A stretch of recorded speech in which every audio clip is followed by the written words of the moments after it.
দেখো কত সুন্দর ভিডিও, কত সুন্দর সাজিয়েছে মন্দিরটা।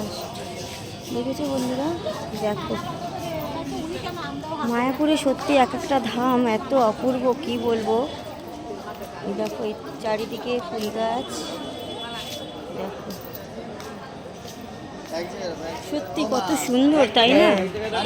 ওইদিকে রাখো জুতো সব। চলো, বাহ এইগুলো তো খুবই সুন্দর। না জুতো পরবে না, রাখো রাখো রাখো, খালি পায়ে যেতে হবে।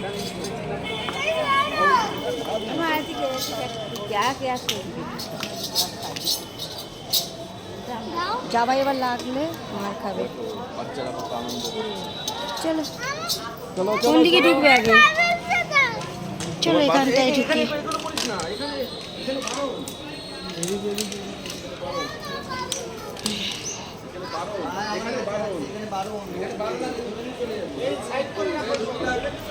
দেখো বন্ধুরা, ফুল দিয়ে পুরো গেটটা সাজানো, বাহ অপূর্ব। ও আচ্ছা ঠিক আছে, ফোন ঢোকানোর নিয়ম নেই বন্ধুরা।